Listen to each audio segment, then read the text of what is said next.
Hello बच्चों। बेटा आज हम आपकी जो क्लास 11 की फिजिक्स फर्स्ट बुक है उसका थर्ड चैप्टर सरल रेखीय गति ना मोशन इन स्ट्रेट लाइन इसका ये त्वरण वाला कंसेप्ट हम पढ़ेंगे। ठीक है, तो बहुत अच्छा कंसेप्ट है बेटा। ये देखो पहले भी मैंने बताया था आपको, त्वरण का मतलब क्या होता है, जैसे ऐसे समझो किसी जो है ना वस्तु ने यहाँ से चलना शुरू किया है ना, कोई भी पिंड है ना, कोई पार्टिकल है, माना पहले सेकंड में वो 2 मीटर की दूरी तय कर रहा है, ठीक है ना, अगले सेकंड में माना वो 3 मीटर की दूरी तय कर रहा है, अगले सेकंड में वो 4 मीटर की दूरी तय कर रहा है। तो देखो हर सेकंड क्या है बताओ बेटा, इसका वेग बढ़ता जा रहा है। ये भी 1 सेकंड है, ये भी 1 सेकंड है और ये भी क्या है 1 सेकंड है। तो हर सेकंड इसकी स्पीड क्या होती जा रही है, बढ़ती जा रही है। ठीक है ना, ऐसे ही उसका उल्टा ले लो है ना, जैसे कोई तेज वाहन चल रहा है ना, अब सामने माना कोई दूसरा कोई वो आ गया, माना बत्ती आ गई है ना, तो उसको रोकना पड़ेगा ना, वाहन रेड लाइट आ गई, तो पहले माना वो 10 मीटर दूरी तय कर रहा था 1 सेकंड में है ना, अब वो ब्रेक लगा रहा है नहीं लगा रहा है, तो अगले सेकंड में है ना वो कम दूरी तय करेगा, फिर और कम दूरी तय करेगा, फिर और कम दूरी तय करेगा है ना। तो माना ये 10 मीटर दूरी तय कर रहा था 1 सेकंड में, फिर इसने ये 8 मीटर करी, फिर ये माना 6 मीटर करी, फिर ये 4 मीटर करी, फिर 2 मीटर करी और फिर लाके क्या हो गया, रुक गया फिर यहाँ के है ना। तो इसमें क्या हो रहा है बताओ, हर सेकंड में उसका वेग क्या हो रहा है, कम हो रहा है। हर सेकंड उसका वेग क्या होता जा रहा है, कम होता जा रहा है। इस केस में क्या है, हर सेकंड उसका वेग बढ़ता जा रहा है। ठीक है ना, यानी जो दूरी है वो क्या कर रहा है, वो ज़्यादा तय कर रहा है हर सेकंड में। ठीक है ना, तो इसमें ये बिल्कुल इस कंसेप्ट को ही हम त्वरण बोलते हैं है ना। तो जैसे मोटरसाइकिल आपने शुरू में स्टार्ट करके लेके गए आप है ना, तो तेज अपन को एक्सेलरेटर देना पड़ रहा है, तो वो एक्सेलरेटर दबाना पड़ता है, तो वो एक्सेलरेटर इसी से बना है। ये त्वरण को इंग्लिश में क्या बोलते हैं, एक्सेलरेशन बोलते हैं। तो वो जो मोटरसाइकिल का होता है ना, हैंडल जो होता है उस पर जो दोनों तरफ राइट साइड में एक्सेलरेटर लगा रहता है ना, उसको जैसे ही अपन इस तरह से करते हैं। ठीक है ना, तो सामान्यतः वस्तु की गति की अवधि में उसके वेग में परिवर्तन होता रहता है ना। तो कोई भी वस्तु चल रही है, सड़क पे माना कोई व्हीकल चल रहा है, तो वो कभी एक सा नहीं रहता ना, कभी उसका वेग बढ़ाना पड़ता है हमको, कभी कम करना पड़ता है ना। वेग में हो रहे इस परिवर्तन को कैसे व्यक्त करें, अब वेग में हो रहे इस परिवर्तन को समय के सापेक्ष व्यक्त करना चाहिए या दूरी के सापेक्ष व्यक्त करना चाहिए। यह समस्या गैलीलियो के समय भी थी। गैलीलियो ने पहले सोचा कि वेग में हो रहे परिवर्तन को दूरी के सापेक्ष व्यक्त कर दिया जाए। उसने सोचा कि किसके सापेक्ष, दूरी के सापेक्ष इसको व्यक्त किया जा सकता है। परंतु जब उन्होंने मुक्त रूप से गिरती हुई है ना, फ्री फॉल का मतलब क्या होता है, जैसे माना कोई 5 मंजिल से कोई जो है ना गेंद आपने गिराई, तो वो किस रूप में गिर रही है, मुक्त रूप में गिर रही है परंतु जब उन्होंने मुक्त रूप से गिरती हुई तथा नत समतल पर है ना, नत समतल का मतलब क्या होता है, ऐसे इंक्लाइंड प्लेन है ना, ये ढलान है ना कि नहीं, यहाँ पे इस तरह से क्या है, ये ढलान है। ठीक है ना, इंक्लाइंड प्लेन हो गया। नत समतल पर गतिमान वस्तुओं की गति का जब उन्होंने विधिवत अध्ययन किया तो उन्होंने पाया कि समय के सापेक्ष वेग परिवर्तन की दर का मान मुक्त रूप से गिरती हुई वस्तुओं के लिए स्थिर रहता है ना। तो यानी जब वो मुक्त रूप से कोई वस्तु गिरती है तो हर सेकंड में वेग परिवर्तन जो होता है वो क्या होता है, सेम रहता है ना। देखो इसका बहुत ही सिंपल उदाहरण है, इसे जो g होता है, g का मान कितना है, 9.8 मीटर पर सेकंड स्क्वायर इसका मतलब क्या हो गया बेटा, 9.8 मीटर पर सेकंड। यानी इसका जब कोई वस्तु गुरुत्वीय त्वरण के अधीन गिरती है, ऊपर से गुरुत्वीय त्वरण के अधीन गिरती है वो है ना, तो ऐसे मान समझो 10 मंजिल से आपने कोई गेंद गिराई है ना, तो हर सेकंड उसके वेग में कितना परिवर्तन होगा, 9.8 मीटर पर सेकंड होगा है ना। यानी जैसे ही आप उसको छोड़ोगे है ना, जैसे ही आपने उसको छोड़ा वहाँ से 10 मंजिल से, तो 1 सेकंड बाद अब छोड़ोगे तो उसका वेग 0 है, उस समय तो वेग कितना है उसका, 0 है। जब आपने छोड़ा है उस समय वेग 0 है, अगले सेकंड में उसका वेग कितना हो जाएगा, 9.8 मीटर पर सेकंड हो जाएगा। फिर अगले सेकंड उसका वेग कितना हो जाएगा, 9.8 प्लस 9.8 समझ गए नहीं समझे? यानी हर सेकंड 9.8 मीटर पर सेकंड बढ़ रहा है उसका, है ना। तो 9 9 18 और 8 दूनी 16, तो 19.6 हो जाएगा।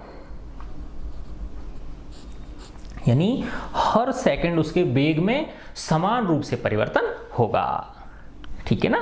तो इसीलिए तो बेटा जब वो वस्तु जमीन पे आके टकराती है तो उसका स्पीड क्या होती है, बहुत ज़्यादा होती है उस समय, समझ गए ना बात। तो क्यों क्या हो रहा है इसमें, हर सेकंड समान वेग में परिवर्तन हो रहा है ना। तो ये समय के सापेक्ष किया उन्होंने इसको।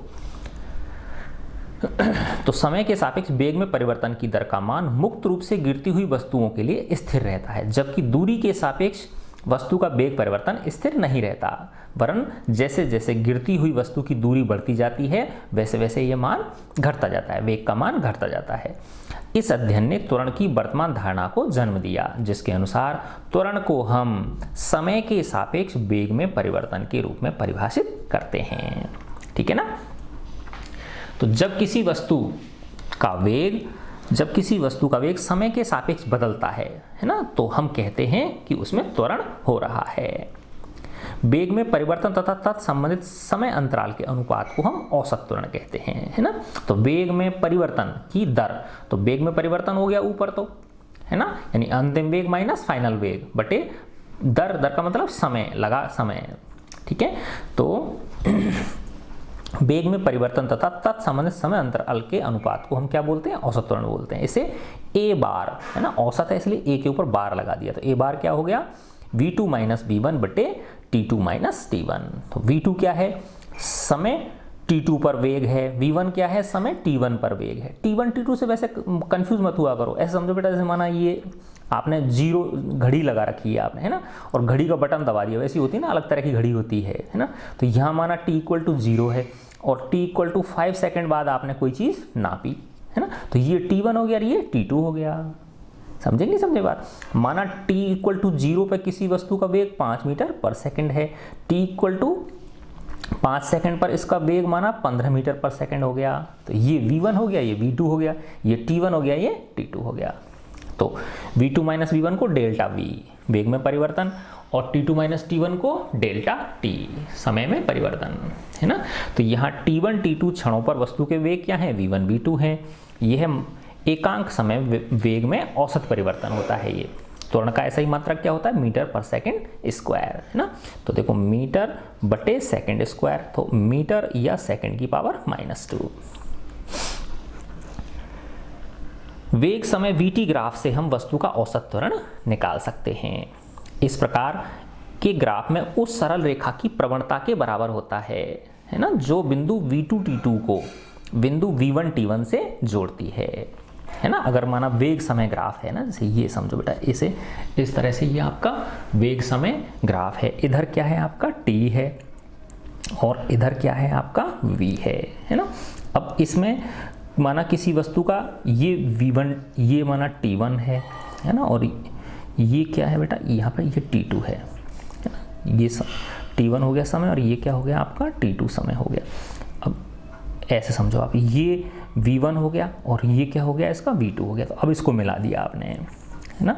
तो ये बिंदु के निर्देशांक क्या हो गए, v1 t1 हो गए कि नहीं हो गए, है ना। और इस बिंदु के निर्देशांक क्या हो गए, v2 और t2 हो गए, ठीक है ना। तो अब इसका जो ढाल होगा, प्रवणता का मतलब क्या होता है, ढाल। तो ढाल कैसे होंगे, ऐसे समकोण त्रिभुज बना लो, है ना। तो ये थीटा है, तो जो tan थीटा होगा वो इसकी प्रवणता कहलाती है। तो tan थीटा क्या होता है, लंब बटे आधार। तो ये क्या हो गया, लंब हो गया, है ना। तो ये क्या है बताओ, ये यहाँ से लेके यहाँ तक v2 है और यहाँ से लेके यहाँ तक v1 है, तो ये v2 माइनस v1 हो गई कि नहीं हो गई। ऐसे ही ये यहाँ से यहाँ तक t1 और यहाँ से यहाँ तक t2 है, तो ये क्या हो गई, t2 माइनस t1 हो गई। तो वही v2 माइनस v1 बटे t2 माइनस t1, ठीक है। तो अगर v1 t1 और v2 t2 को अगर हम जोड़ दें तो उस रेखा की जो प्रवणता होगी, है ना, वो क्या होगी, उसका औसत त्वरण होगा, ठीक है ना। जैसे उसमें था ना स्थिति समय ग्राफ, है ना, उसमें इधर टाइम होता था, इधर पोजीशन होती थी। तो स्थिति समय ग्राफ के दो बिंदुओं को मिलाने वाली रेखा की प्रवणता क्या कहलाती है, वेग कहलाती है, क्योंकि स्थिति में परिवर्तन की दर को क्या बोलते हैं, वेग कहते हैं। ऐसे ही वेग में परिवर्तन की दर को क्या बोलते हैं, त्वरण बोलते हैं, ठीक है। नीचे के उदाहरण में चित्र 3.7 में दर्शाई गई गति के भिन्न भिन्न समय अंतरालों में हमने वस्तु का औसत त्वरण निकाला है। 3.7 देखो बेटा, ये वाला चित्र, ये 3.7 है आपने, है ना, ये वाला, ठीक है ना।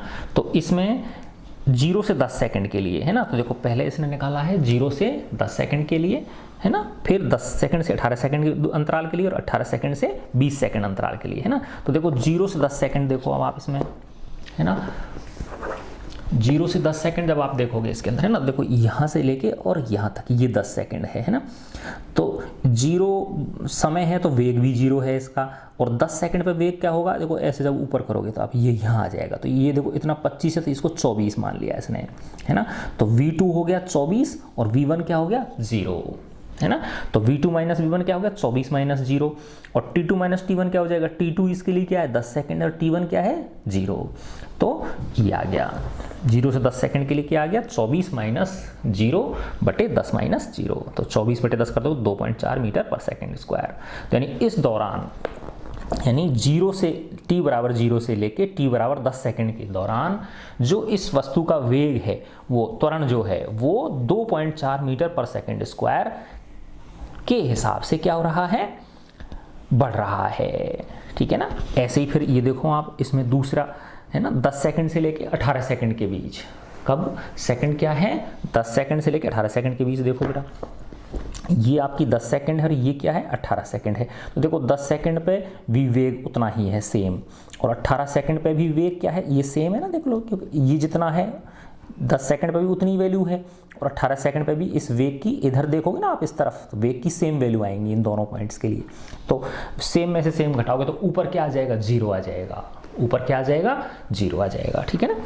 तो ये क्या हो गया 10 से 18 सेकंड के बीच, 10 से 18 सेकंड के बीच क्या जाएगा 24 माइनस 24 बटे 18 माइनस 10, तो 0 बटे 8 करोगे तो क्या आ जाएगा 0। अर्थात जब एक समान वेग से कोई वस्तु चल रही है तो उसका त्वरण कितना हो गया 0 हो गया, है ना। एक समान वेग से अगर कोई वस्तु चल रही है तो उसका त्वरण क्या है 0, क्योंकि उसमें परिवर्तन ही नहीं हो रहा, वेग में परिवर्तन 0 है और 0 में समय का भाग दोगे तो 0 ही आएगा।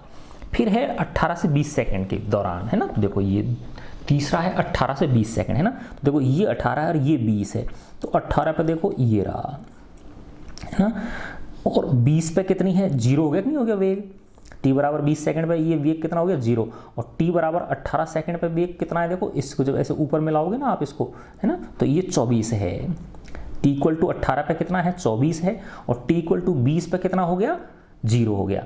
तो ये 20 क्या है T2 है और 18 क्या है T1 है, तो V2 माइनस V1 कितना हो गया 0 माइनस 24 बटे T2 माइनस T1 है 20 माइनस 18, है ना। तो देखो तीसरी, इसको 3 भागों में बांट दिया ना, इस ग्राफ को कितने भागों में बांट दिया, तो ये देखो एक हिस्सा ये, दूसरा हिस्सा ये और तीसरा हिस्सा ये। तो ये हिस्सा कितने 0 और 10 सेकंड के बीच का है, ये वाला हिस्सा को किसके बीच ले लिया इसने 10 से और 18 सेकंड के बीच, और ये वाला हिस्से को किसके बीच लिया 18 से 20 के बीच, है ना।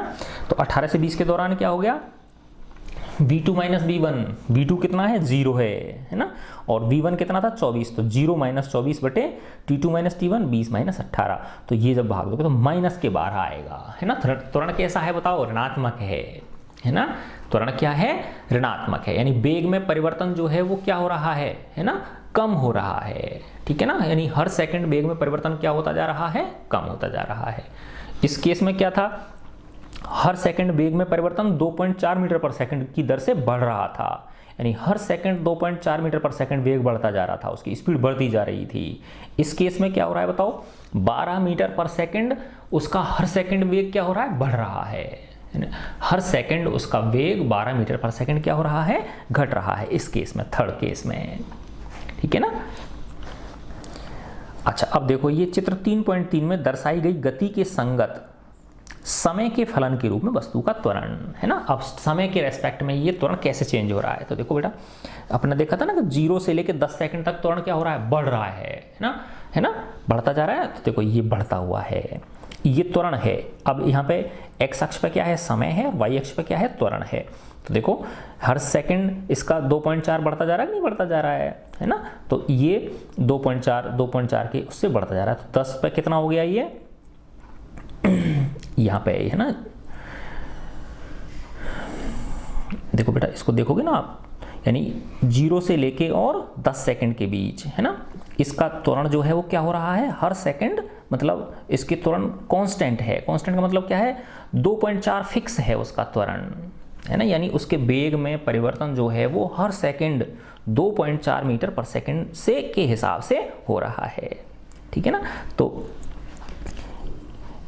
0 से लेके 10 सेकंड के बीच ये स्ट्रेट लाइन है ना। स्ट्रेट लाइन क्या शो कर रही है बेटा, ये कि देखो अगर ये ऐसे होती, यूं होती, तो त्वरण क्या होता, स्थिर होता, है ना। लेकिन ये लाइन क्या शो कर रही है कि त्वरण का मान क्या हो रहा है, बढ़ता जा रहा है, ठीक है ना। तो जैसे आप ये देखो कि अगर माना ये 4 के करस्पॉन्डिंग इधर त्वरण ले लो और 2 के करस्पॉन्डिंग इधर त्वरण ले लो, है ना, तो 4 के करस्पॉन्डिंग वाले त्वरण में से 2 के उसको जब घटाओगे, है ना, और बटे 4 - 2 करोगे तो क्या आ जाएगा, 2.4 आ जाएगा, ठीक है ना। यानी फिर अब आप देखो 10 सेकंड से लेके 18 सेकंड के बीच, है ना, तो 0 था ना, 10 सेकंड से 18 सेकंड के बीच क्या आ गया, 0 आ गया, है ना। अब 18 से 20 के बीच जो है ना, 18 से 20 के बीच में त्वरण कैसा है, ऋणात्मक है ना। तो देखो यहाँ से ऊपर कैसा है, ये धनात्मक त्वरण है, और यहाँ से नीचे कैसा है, ये ऋणात्मक त्वरण है, ठीक है ना। तो एकदम ये त्वरण की वैल्यू किस पे पहुंच गई, -12 पे पहुंच गई, है ना। अब इसमें आगे समझाया कि ये एकदम नहीं होती, ये धीरे धीरे होता है, ये, है ना। तो ये यहाँ पे कितना आ गया, 18 से 20 सेकंड के बीच, है ना। तो t = 18 सेकंड पे त्वरण कितना हो गया, -12 हो गया। अब इस केस में वो समान त्वरण से कम हो रहा है ना, जो उसकी स्पीड कम हो रही थी, है ना, और लास्ट में जब जाके 20 सेकंड पे क्या हुई, वो रुकी, तो उसका त्वरण हर सेकंड किस हिसाब से, है ना, -12 मीटर पर सेकंड स्क्वायर से क्या हो रहा है, घट रहा है, ऋणात्मक त्वरण है, मंदन जिसको बोलते हैं, रिटार्डेशन, है ना। और ऐसे होता होता और t = 20 पे क्या हो गया, वापस 0 हो गया ये, है ना। तो ये समय के साथ किसको दर्शाया गया है, त्वरण को दर्शाया गया है, ठीक है। तो ये स्ट्रेट लाइन किसको शो करती है, किसके बीच में, ये समय और त्वरण के बीच में ये एक समान बढ़ते हुए त्वरण को शो कर रही है ना। ये किसको शो कर रही है, 0 त्वरण को शो कर रही है ना। और ये क्या है, कांस्टेंट है त्वरण, है ना। देखो ये एक समान बढ़ रहा है ना, और ये क्या है, स्थिर है ना। त्वरण का मान क्या है, फिक्स है ना, यानी -12 है, यहाँ भी -12 है, यहाँ भी -12 है, यहाँ भी -12, लेकिन यहाँ पे क्या हो रहा है, ये बढ़ता चला जा रहा है ना।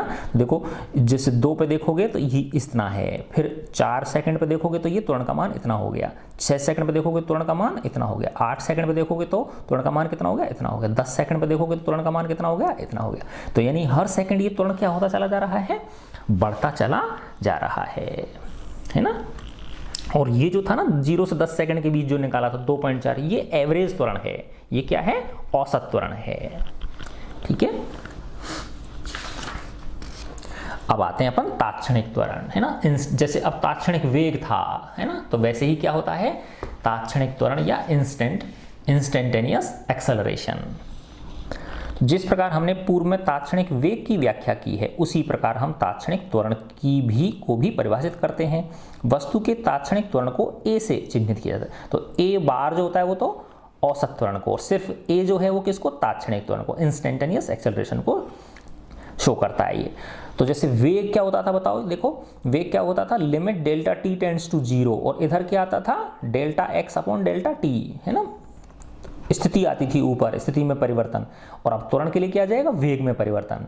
तो वेग में परिवर्तन को हम, है ना, समय की अंतराल को क्या करते चले जाएं, कम करते चले जाएं, कम करते चले जाएं, और अगर बिल्कुल उसको 0 पे ले आएं तो उस बिंदु पर जो होगा, जो त्वरण होगा वो उसका क्या कहलाएगा, तात्क्षणिक त्वरण कहलाएगा, है ना। तो तात्क्षणिक त्वरण क्या हो गया, limit delta t tends to 0 delta v/डेल्टा t, और इसको dv/dt बोल देते हैं, है ना। तो dv/dt क्या होता है, याद करो, अवकल गुणांक होता है, ये डिफरेंशियल कोफिशिएंट होता है ना। तो t के सापेक्ष v का अवकल गुणांक हो गया ये, है ना। तो अगर t के सापेक्ष हम वेग का क्या कर देंगे, अवकलन कर देंगे, तो वो क्या निकल जाएगा, त्वरण मिल जाएगा हमको। vt ग्राफ में किसी क्षण वस्तु का त्वरण उस क्षण वक्र पर खींची गई स्पर्श रेखा की प्रवणता के बराबर होता है। तो जो vt कर्व होता है, v और t के बीच में, वेग और समय के बीच में जो कर्व ग्राफ जो होता है, उसके किसी एक क्षण पर, है ना, जो कर्व है उसके किसी एक क्षण पे वहाँ स्पर्श रेखा खींच दो और उस स्पर्श रेखा का जो ढाल होगा, प्रवणता जो होगी, वो किसके बराबर होगी? त्वरण के बराबर होगी। चित्र 3.7 में दर्शाए गए वीटी वक्र में, है ना, 3.7 में जो वीटी वक्र दिखा रखा है, ये वाला है ना बेटा 3.7, यही तो है, ये वाला 3.7 वीटी है ना। देखो इधर की तरफ क्या है टी और इधर की तरफ क्या है वी है ना। तो 3.7 में दिखाए गए वीटी वक्र में प्रत्येक क्षण के लिए त्वरण प्राप्त कर सकते हैं हम, है ना। प्रत्येक क्षण के लिए क्या प्राप्त कर सकते हैं? त्वरण प्राप्त कर सकते हैं। परिणाम स्वरूप उपलब्ध एटी वक्र चित्र 3.8 में दिखाया गया है ना। तो ये जो था ना, ये एटी वक्र जो दिखा रखा था, ये वाला 3.8 में देखा था ना अपन ने, ये तो ये कहाँ से मिला है हमको? इसी से मिला है, ये इस वाले से, ये जो था ना ये वाला, ये एटी वक्र है ना। तो यानी जो वीटी ग्राफ था उसके टी की जो वैल्यूज हैं उन पे हमने क्या स्पर्श रेखा खींच के और क्या निकाल लिया? प्रवणता का मान निकाल लिया, ढाल का मान निकाल लिया। तो एक ही वैल्यूज मिल जाएंगी ना, हर टी के करस्पॉन्डिंग क्या मिल जाएंगी? एक ही वैल्यूज मिल जाएंगी और उससे फिर हम क्या खींच सकते हैं? ग्राफ खींच सकते हैं। ठीक है, तो परिणाम स्वरूप उपलब्ध एटी अगले 3.8 में दिखाया गया। चित्र से स्पष्ट है कि 0 से 10 सेकंड की अवधि में त्वरण असमान है। त्वरण की वैल्यू सेम नहीं है ना, है ना। हर सेकंड त्वरण क्या होता जा रहा है? बढ़ता चला जा रहा है ना। त्वरण का मान समान नहीं है, अर्थात असमान है ना। 10 सेकंड से 18 सेकंड के मध्य यह शून्य है ना। 10 सेकंड से 18 सेकंड के बीच त्वरण कितना है? 0 है। जबकि 18 सेकंड से 20 सेकंड के बीच यह स्थिर है तथा इसका मान -12 मीटर पर सेकंड स्क्वायर है। जब त्वरण एक समान होता है तो यह स्पष्ट है कि उस अवधि में औसत त्वरण के बराबर होता है। अगर त्वरण समान है, जैसे वो था ना 1820 सेकंड के बीच में एक समान त्वरण था वो, है ना, तो उस समय जो तात्क्षणिक त्वरण होगा वो भी किसके बराबर होगा? औसत त्वरण के बराबर ही होगा, क्योंकि त्वरण का मान क्या है? समान है। अब देखो, चूंकि जो वेग जो है ना बेटा वो क्या है? सदिश राशि है। और त्वरण किससे मिलता है? हमको वेग से मिलता है। तो त्वरण भी क्या हो गया? एक सदिश राशि हो गई है ना। देखो बहुत अच्छा कंसेप्ट दिखा रखा है इसमें। चूंकि वेग एक सदिश राशि है जिसमें दिशा एवं परिमाण दोनों होते हैं, अतएव वेग में परिवर्तन इनमें से कोई एक अथवा दोनों में निहित हो सकता है ना। तो चाहे परिमाण में परिवर्तन हो जाए या दिशा में परिवर्तन हो जाए, ठीक है, या दोनों में परिवर्तन हो जाए, तो क्या चीज परिवर्तित हो जाएगी? वेग परिवर्तित हो जाएगा। अतः या तो चाल परिमाण में परिवर्तन, दिशा में परिवर्तन अथवा इन दोनों में परिवर्तन से त्वरण का उद्भव हो सकता है ना। तो त्वरण, चाहे वस्तु की चाल परिवर्तित हो जाए तो त्वरण पैदा हो गया, वस्तु की दिशा परिवर्तित हो गई तो त्वरण पैदा हो गया, चाहे दोनों चेंज हो गई, परिमाण भी चेंज हो गया और दिशा भी चेंज हो गई, तो भी दोनों परिवर्तन वो त्वरण पैदा हो गया। वेग के समान ही त्वरण भी धनात्मक हो सकता है, ऋणात्मक हो सकता है अथवा शून्य हो सकता है। ठीक है ना। इसी प्रकार के त्वरण संबंधी समय स्थिति ग्राफों को चित्र 3.9a, B और C में दर्शाया गया है ना। देखो ये वाले जो 3 चित्र हैं बेटा, ये तो ये धनात्मक त्वरण को शो करता है। ऐसा जो कर्व होता है XT ग्राफ, है ना, ये क्या है? पोजीशन टाइम ग्राफ है। पोजीशन टाइम ग्राफ इस तरह का है तो वो धनात्मक त्वरण को शो करेगा, इस तरह का है वो ऋणात्मक त्वरण को शो करेगा, और ऐसा है तो ये कांस्टेंट त्वरण को शो करेगा। ठीक है ना। तो ये जो 3 दिखा रखे हैं ये क्या है? इसी प्रकार त्वरण के ये दिखा रखे हैं। इन चित्रों से स्पष्ट है कि धनात्मक त्वरण के लिए, है ना, देखो यहां दिखा रखा है ना बेटा, ये त्वरण धनात्मक है। फर्स्ट केस में क्या है? त्वरण धनात्मक है। देखो ये मैं दिखाता हूं आपको, हाँ, फर्स्ट तो धनात्मक है। इस वाले केस में क्या है? त्वरण ऋणात्मक है। और इसमें क्या है? त्वरण शून्य है। अच्छा, ये XT ग्राफ है ना, XT ग्राफ है तो इसमें क्या है? देखो पोजीशन में परिवर्तन समान, हर सेकंड में समान हो रहा है ना। तो कांस्टेंट वेग कांस्टेंट हो गया इसका, है ना, यानी हर सेकंड इसकी पोजीशन में क्या हो रहा है? समान परिवर्तन हो रहा है, क्योंकि स्ट्रेट लाइन है ना, ये क्या है? ये सरल रेखा है।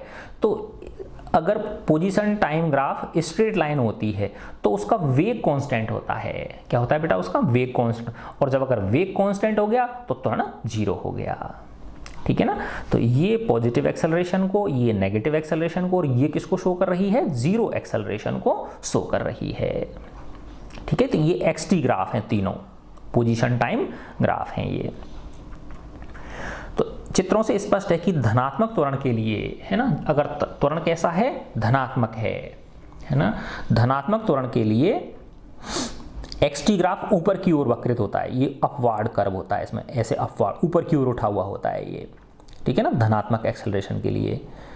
किंतु ऋणात्मक त्वरण के लिए ग्राफ नीचे की ओर वक्रित होता है, और ऋणात्मक त्वरण के लिए नेगेटिव एक्सेलरेशन के लिए डाउनवर्ड होता है, ये कर्व्ड।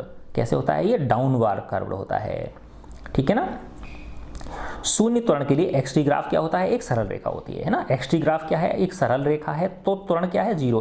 देखो ये xt ग्राफ है, ये पोजीशन टाइम कर्व, यानी हर सेकंड में समान रूप से क्या हो रहा है, इसकी स्थिति में परिवर्तन हो रहा है ना। तो वेग क्या है? समान है। अगर वेग समान हो गया तो त्वरण है ही नहीं ना फिर उसमें, तो त्वरण क्या है इसका? 0। त्वरण 0 है, इसका मतलब ये नहीं कि वस्तु स्थिर है ना। त्वरण स्थिर है इस या 0 है, इसका मतलब क्या है कि वो वस्तु समान वेग से गति कर रही है, और त्वरण असमान है ना। देखो 3 चीज है बेटा। पहली चीज है त्वरण क्या है? 0 है, इसका मतलब बिल्कुल कांस्टेंट स्पीड से चल रही है वो वस्तु, है ना। अगर त्वरण धनात्मक है ना, त्वरण का मान क्या हो रहा है? बढ़ रहा है, तो वो हर सेकंड अपनी जो वेग है वो बढ़ाती जा रही है ना। त्वरण ऋणात्मक है तो वो हर सेकंड वेग क्या होती जा रही है? अपना घटाती जा रही है, ठीक है ना। तो ये 3 स्थितियां इस प्रकार होती हैं। तो अभ्यास के लिए 3.3 में दर्शाई गई गति के लिए उन तीनों भागों को पहचानिए जिनके लिए त्वरण +a -a तथा 0 है। 3.3 ये वाला चित्र था ना, शुरू में जो देखा था हमने, ये वाला था ना 3.3, ये वाला चित्र।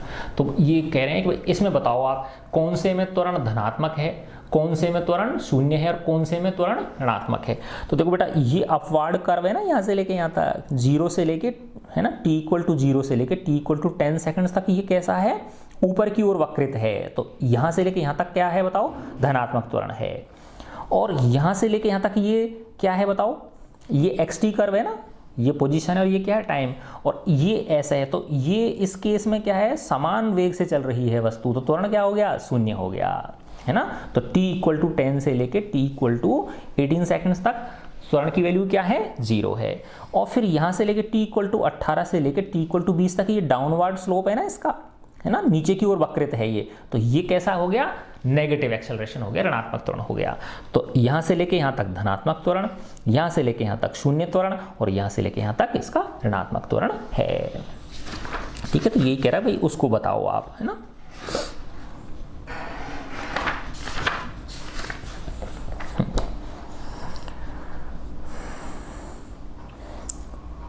कि 3.3 में दर्शाई गई तीनों भागों को पहचानिए जिनमें +a -a और 0 है। यद्यपि गतिमान वस्तु का त्वरण, है ना, जो गतिमान वस्तु होती है, यद्यपि गतिमान वस्तु का त्वरण समय के साथ साथ बदल सकता है, परंतु सुविधा के लिए इस अध्याय में हम गति संबंधी हमारा अध्ययन मात्र कब किसको लेंगे? हम कांस्टेंट त्वरण को लेंगे, यानी त्वरण कैसा है? स्थिर त्वरण के लिए ही हम सीमित रहेगा ये। ऐसी स्थिति में औसत त्वरण a का मान गति की अवधि में स्थिर त्वरण के मान के बराबर होता है, ठीक है ना। अच्छा, अब ये देखो बेटा, ये 4 इसमें स्थितियां दिखाई गई हैं। देखो बहुत ही मस्त है, इंटरेस्टिंग है ये, इसको ध्यान से समझो आप, है ना। ये VT ग्राफ हैं, ये चारों क्या हैं? VT ग्राफ हैं। ये देखो ये वाले चारों, है ना, 1 2 3 4, है ना। अब देखो बेटा, इसमें क्या हो रहा है कि वस्तु, है ना, ये इधर t है और इधर क्या है? v है। तो देखो समान समय में समान वेग बढ़ रहा है कि नहीं बढ़ रहा है ना। देखो ऐसे समझो, माना ये मैंने, देखो ये बराबर बराबर दूरी पर t लगा लिए, ये दूरी बराबर बराबर दूरी पर t लगा ली, तो इस दूरी पे ये वेग है, इस समय पे ये वेग है, इस समय पे ये वेग है। तो देखो जब ऐसे करोगे आप, है ना, तो ये दूरियां ये वेग समान मात्रा में परिवर्तित हो रहा है कि नहीं हो रहा है ना। इधर समान समय में समान वेग परिवर्तित हो रहा है, समान समय में समान वेग परिवर्तित हो रहा है। इसके लिए लोगे तो ये यहाँ आ जाएगा, है ना। तो इसमें क्या हो रहा है? समान समय में समान वेग परिवर्तित हो रहा है, वेग में परिवर्तन हो रहा है, वेग में परिवर्तन तो हो रहा है, ऐसा नहीं कि 0 में 0 है परिवर्तन, ठीक है ना। तो फर्स्ट क्या है? देखो ये चित्र में स्थिर त्वरण के साथ गतिमान वस्तु के वेग समय ग्राफ है। तो फर्स्ट में क्या है? धनात्मक त्वरण से धनात्मक दिशा में गति है ये, है ना। तो त्वरण कैसा है इस केस में बताओ? धनात्मक है, क्योंकि समान समय में समान परिवर्तन हो रहा है वेग में। ठीक है ना, समान समय में समान परिवर्तन हो रहा है वेग में। ठीक है ना, ऐसे समझो माना फर्स्ट सेकंड, जैसे किसी मोटरसाइकिल ने चलना शुरू किया, फर्स्ट 1 सेकंड में उसने 2 मीटर पर सेकंड वेग बढ़ाया, अगले सेकंड में 4 मीटर पर सेकंड बढ़ाया, अगले सेकंड में 6 मीटर पर सेकंड बढ़ाया, अगले में 8 मीटर पर सेकंड बढ़ाया। तो देखो जो अंतराल हैं वो सेम है कि नहीं है, है ना? तो त्वरण जीरो थोड़ी है, जीरो नहीं है, त्वरण क्या है? धनात्मक है ना? तो इस तरह का जो कर्व होता है वो किसको शो करता है? धनात्मक त्वरण के साथ धनात्मक दिशा में गति, यानी पॉजिटिव एक्सेलरेशन के साथ पॉजिटिव डायरेक्शन में, है ना? यानी इधर जैसे माना ये 0 है, इधर प्लस एक्स और इधर क्या है? ये माइनस एक्स है। ये 0 हो गया, ये प्लस एक्स है और इधर क्या है? माइनस। तो इस दिशा में, है ना, समान समय में समान में वेग में परिवर्तन हो रहा है, तो धनात्मक दिशा में धनात्मक त्वरण है। त्वरण कैसा है? पॉजिटिव है। ठीक है ना? अब इस केस में देखो बेटा आप, है ना, यहाँ देखो मैं जैसे ये वही जैसे इसमें करे थे ना वैसे ही इसमें कर दो। ये T1 हो गया, ये T2 हो गया, है ना, ये T3 हो गया, ये T4। तो देखो अब इसके लिए ये वाली वैल्यू है, इसके लिए वेग की ये वाली वैल्यू है, इसके लिए वेग की ये वाली वैल्यू है ना? देखो इसके लिए ये, इस वाले के लिए ये, तो वेग कम हो रहा है कि नहीं हो रहा है ना?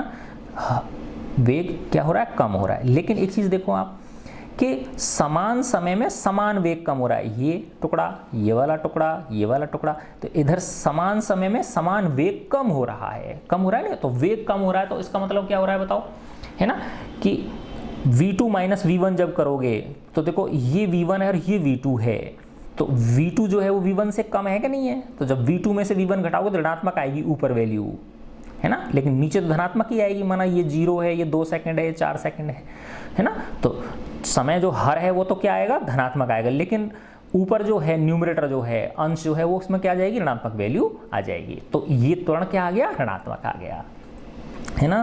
तो इसी दिशा में वस्तु जा तो इसी दिशा में रही है, पॉजिटिव डायरेक्शन में ही जा रही है, लेकिन उसका वेग क्या हो रहा है? समान समय में समान दर से कम हो रहा है ना?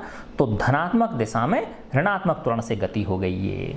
ये वाली किसको शो कर रहा है बताओ? धनात्मक दिशा में ऋणात्मक त्वरण के साथ गति, है ना? देखो बी, है ना बेटा, कितना इंटरेस्टिंग है ये, ऋणात्मक त्वरण से धनात्मक दिशा में गति, है ना? तो ये किसको शो कर रहा है? सेकंड वाला ग्राफ बी, यानी धनात्मक दिशा में किससे? ऋणात्मक त्वरण के साथ गति को कर रहा है ये, है ना? अब इसको देखो, तीसरे चित्र को देखो, है ना? तो इसमें देखो बेटा, ये ऊपर वेग पॉजिटिव है और नीचे की तरफ क्या है? वेग ऋणात्मक है। तो वेग ऋणात्मक है, इसका मतलब ये विपरीत दिशा में जा रहा है, माइनस एक्स डायरेक्शन में जा रहा है। क्या जा रहा है? ये माइनस एक्स डायरेक्शन में जा रहा है, लेकिन बढ़ रहा है ना इसका वेग। इसका वेग क्या हो रहा है? बढ़ रहा है। जैसे यहाँ, है ना, ये इस तरफ बढ़ता चला जा रहा है ना? तो ये क्या है? ऋणात्मक त्वरण से, सी जो चित्र है ये किसका है? ऋणात्मक त्वरण से, है ना? ऋणात्मक त्वरण से ऋणात्मक दिशा में गति है ये, ठीक है ना? यानी ऐसे समझो इस तरफ, इस डायरेक्शन में जा रहा है ये, है ना, नेगेटिव एक्स डायरेक्शन में जा रहा है, ठीक है ना? ये नेगेटिव एक्स डायरेक्शन में जा रहा है और इसका त्वरण क्या हो रहा है? बढ़ रहा है। त्वरण क्या हो रहा है? बढ़ रहा है। तो सी क्या हो गया? ऋणात्मक त्वरण से ऋणात्मक दिशा में गति, है ना? ऋणात्मक त्वरण से, अच्छा, ऋणात्मक त्वरण से ऋणात्मक दिशा में गति। तो ऋणात्मक त्वरण का मतलब तो क्या होता है? त्वरण क्या हो रहा है? घट रहा है।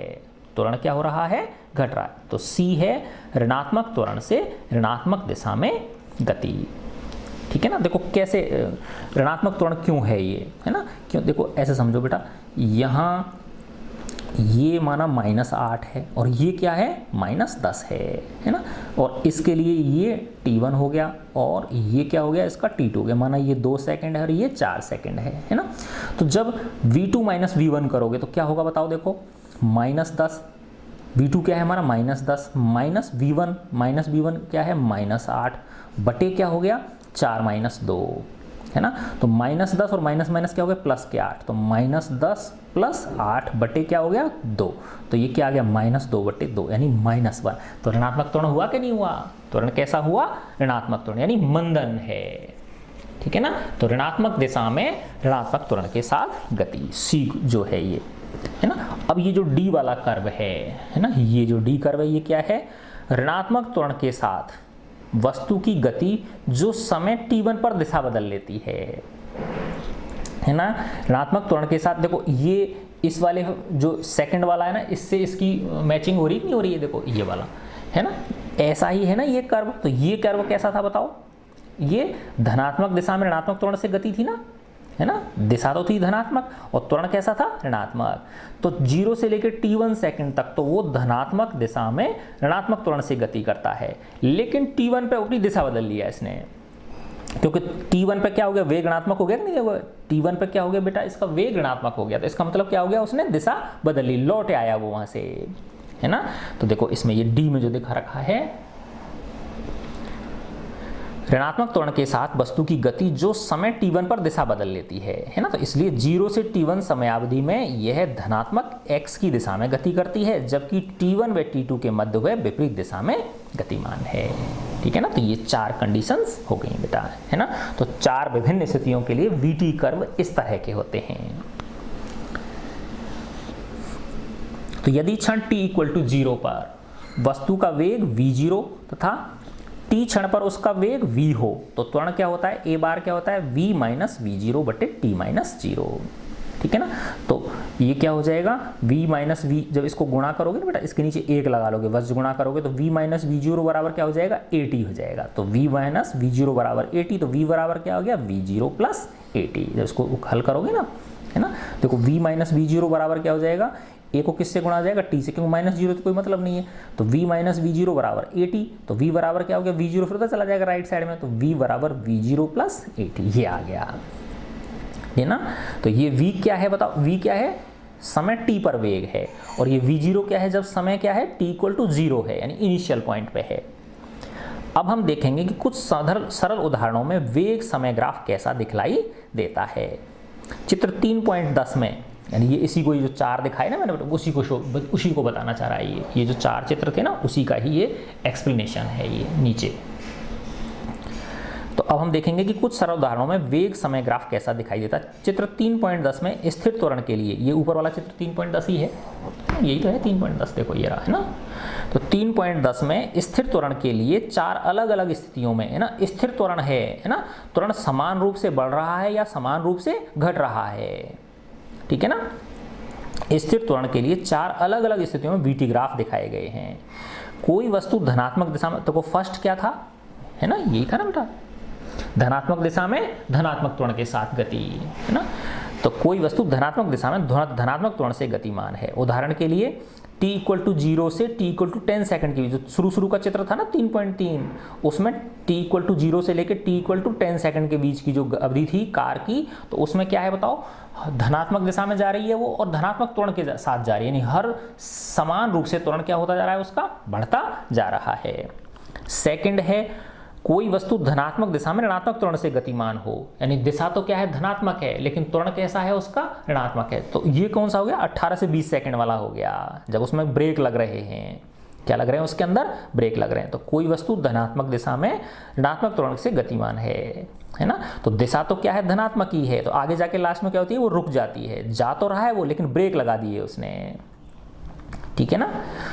जैसे ऐसे समझो, रेलवे स्टेशन से रेलगाड़ी ने चलना शुरू किया और फिर उसने मैक्सिमम स्पीड पकड़ ली, है ना।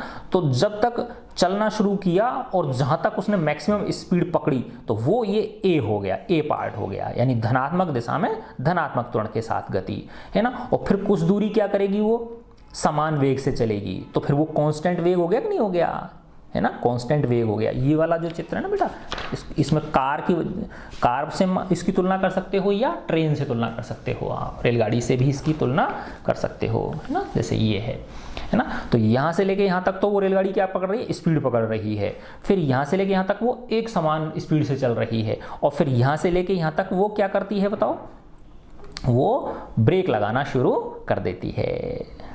ठीक है ना, क्या लगा दिया उसने, ब्रेक लगाना शुरू कर दिया, और यहाँ पे आके क्या हो गई, वो रुक गई, स्थिर हो गई, क्योंकि फिर आगे x बदल नहीं रहा ना, x कांस्टेंट हो गया, स्थिति में परिवर्तन नहीं हो रहा ना।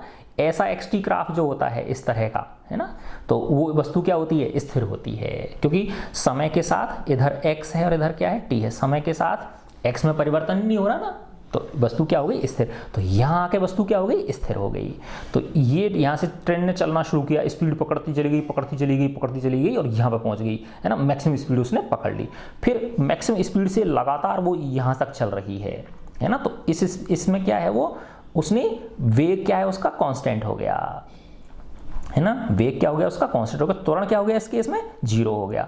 फिर उसने ब्रेक लगाना शुरू कर दिया ट्रेन ने, है ना, ब्रेक लगाना शुरू किया तो ऋणात्मक त्वरण आ गया ना, मंदन आ गया उसके अंदर, है ना, और इस जगह पे आके वो क्या हो गई?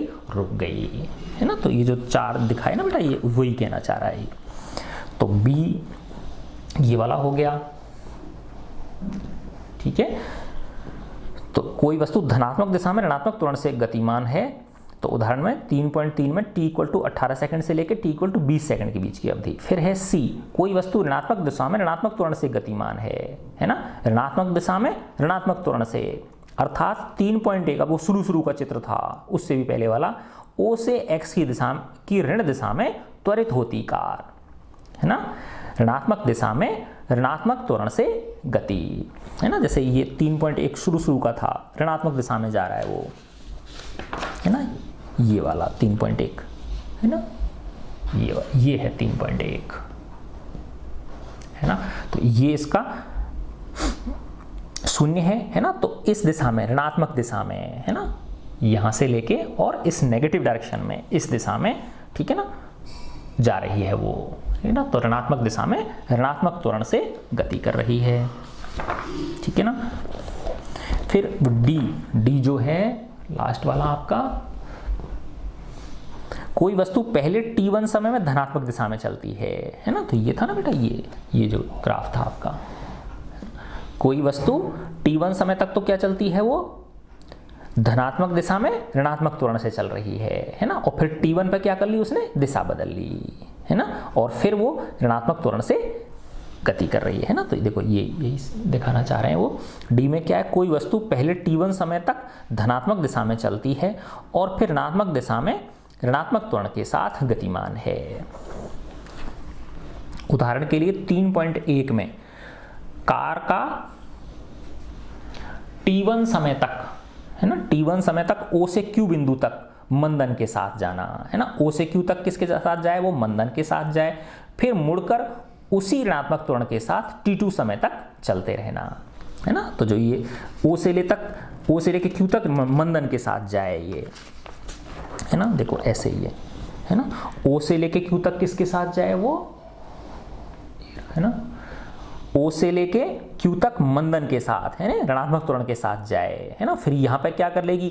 दिशा बदल लेगी वो, और फिर वापस उसी त्वरण से वो वापस आ जाए। तो वो किसको शो कर रहा है? वो जो डी वाला चित्र था बेटा आपका, है ना, ये वाला जो चित्र था ना, डी, है ना। तो 0 से लेके t1 तक ऋणात्मक त्वरण से जा रही है और t1 पे क्या कर ली उसने? दिशा बदल ली, ठीक है।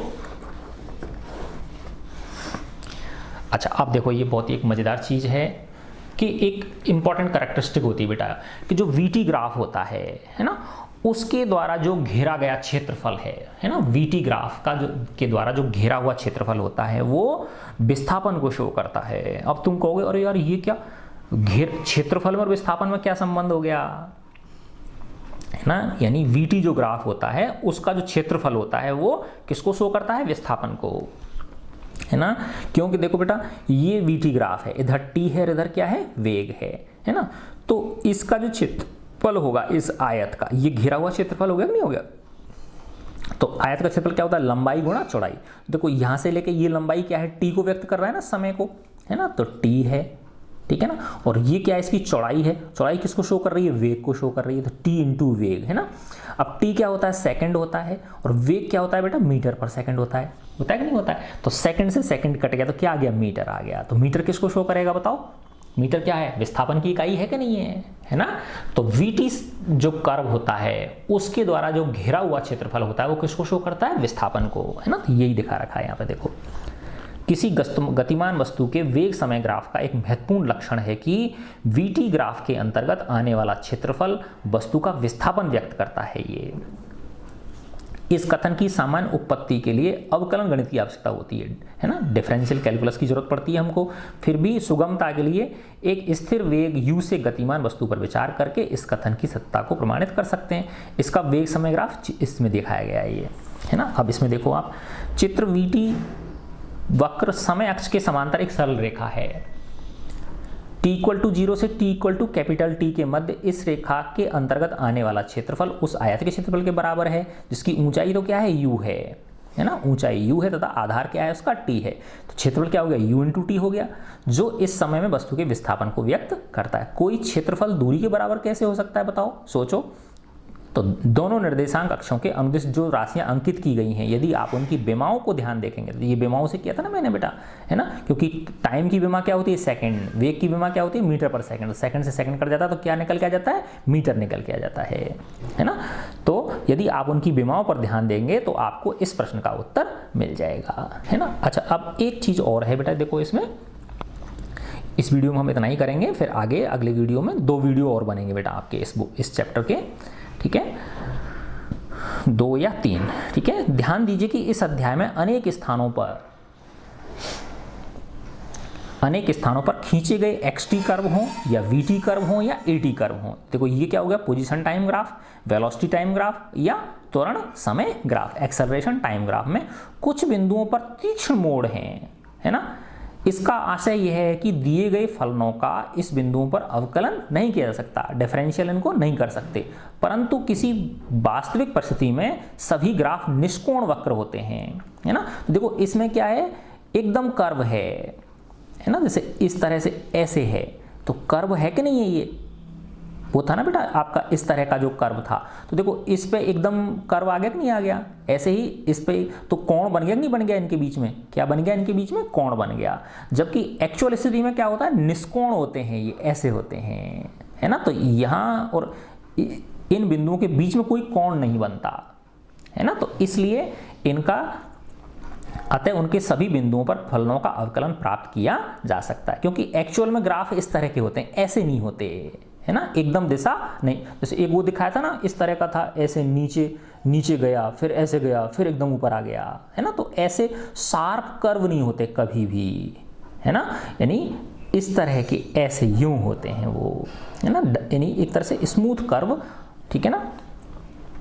इसका अभिप्राय है कि वेग तथा त्वरण किसी क्षण सहसा नहीं बदल सकता, अचानक नहीं बदलेगा। परिवर्तन समय सदैव हमेशा कैसा होता है, सतत होता है, कॉन्टिन्यूअस होता है, कांस्टेंट होता है, ठीक है बच्चों। God bless you all.